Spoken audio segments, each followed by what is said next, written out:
Di sini saya akan menjelaskan tentang materi saya, yaitu tentang arena atau senyawa aromatik dan alifatik, dan juga senyawa polinuklear.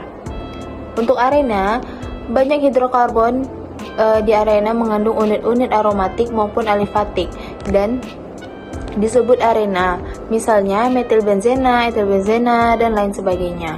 Untuk sifat-sifat dari arena ini tersebut, untuk sifat fisikanya itu arena tidak larut dalam air yang merupakan suatu pelarut polar, dapat larut dalam pelarut nonpolar seperti CCl4 ether berdasarkan aturan like dissolves like. Isomer pada dari substitusi benzena memiliki kelarutan yang rendah. Hal ini disebabkan karena strukturnya yang sangat simetris. Arena bersifat nonpolar, cairan atau padatan, tidak berwarna, dengan bau enak, khas, tidak tercampur dengan air, tetapi larut dalam pelarut organik.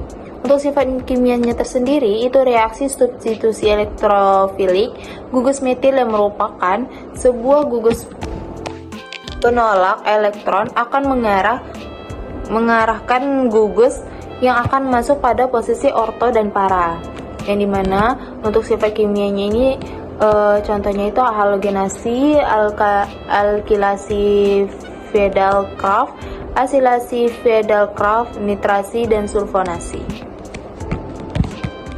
Lalu untuk substitusi pada rantai sampingnya itu atau substitusi radikal bebasnya itu terdapat dua reaksi, yaitu reaksi adisi dan juga reaksi oksidasi. Selanjutnya ada pembuatan sintetis hot. Naftalena dibuat dari benzena dan suksinat anhidra seperti terlihat dalam gambar. Kemudian ada sifat kimianya. Berbagai tipe reaksi untuk naftalena adalah sebagai berikut. Reaksi substitusi elektrik seperti benzena, naftalena juga menunjukkan reaksi antara sebuah nukleofil diganti dengan nukleofil lainnya. Biasanya terbentuk produk alfa. Yang pertama itu ada halogenesi. Alfa naftalena adalah produk utama.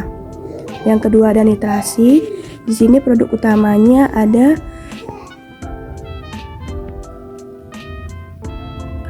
amino naftalena. Yang kedua ada sulfonasi. Sulfonasi ini pada 160 derajat atau lebih asam beta naftalen sulfonat adalah produk utamanya.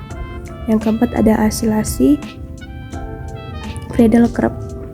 Baiklah, di sini saya akan menjelaskan tentang senyawa polinuklear, yaitu nomenklatur atau penamaannya. Beberapa senyawa polinuklear aromatik itu berupa naftalena, anthracena, dan fenantrena, lalu yang lain-lainnya. Di mana naftalena ini merupakan senyawa organik dengan rumus molekul C10H8. Lalu naftalena ini merupakan senyawa nonpolar, yang dimana naftalena ini tidak memiliki muatan listrik bersih dan memiliki susunan yang simetris. Lalu naftalena ini digunakan sebagai bahan baku dalam pembuatan anhidra ftalat. Lalu yang kedua itu ada fenantrena. Fenantrena ini adalah senyawa hidrokarbon aromatik berbentuk polisiklik yang terdiri dari 3 gabungan cincin benzena. Begitu juga dengan anthracena dengan rumus molekulnya C14H10. Lalu posisi atom karbon dalam naftalena itu ada seperti pada gambar, di mana atom karbonnya itu berada pada nomor 1 dan 5, sehingga penamaannya disebut dengan 1,5-dikloro-naftalena. Lanjut ke struktur dari naftalena. Naftalena ini mengandung 5 ikatan rangkap 2 konjungsi. Jadi ada 3 struktur resonansi yang mungkin terbentuk seperti terlihat pada gambar. Oleh sebab itu, ditulis sebagai sebuah struktur tunggal dengan lingkungan di dalam tiap cincin. Semua atom karbonnya merupakan hibrida sp2. Oleh sebab itu, molekulnya berbentuk planar. Tiap atom karbon dihubungkan pada satu hidrogen dan 2 karbon melalui ikatan sigma. Tiap karbon memiliki orbital 2pt. Semua orbital 2pt akan ditumpang tindih menghasilkan awan elektrin, separuh di atas dan separuh di bawah bidang cincin. Selanjutnya ada reaksi reduksi atau adisi. Nah, di mana reduksi pada naftalena atau senyawa polisiklis aromatis lainnya lebih mudah berlangsung karena pada produk reduksinya masih mengandung setidaknya satu cincin aromatis, yaitu cincin benzena.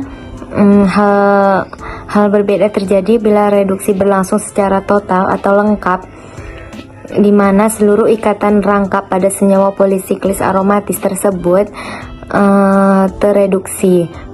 Diperlukan kalor dan tekanan yang tinggi, seperti halnya pada benzena. Kondisi reaksi yang berat tersebut diperlukan untuk mengatasi kehilangan sifat aromatis pada produk reduksi. Selanjutnya ada oksidasi. Pada kondisi normal, oksidasi naftalena membentuk naftalena 1,4 dioksida. Namun jika terdapat kelebihan oksigen atau kondisi oksidasi yang ekstrim, naftalena dapat mengalami oksidasi lebih lanjut, membentuk senyawa yang lebih kompleks. Nah, yang terakhir ada mekanisme orientasi substitusi elektrofilik pada naftalena, melibatkan penggantian satu atom hidrogen dengan gugus elektrofilik pada cincin heptagonal. Langkah-langkah mekanisme ini adalah sebagai berikut. Yang pertama, terjadi aktivasi elektrofilik. Yang kedua, pembentukan kompleks elektrofilik cincin naftalena. Yang keempat, pemecahan cincin. Selanjutnya, serangan elektrofilik. Selanjutnya, pembentukan produk substitusi. Yang terakhir ada reaksi penutup.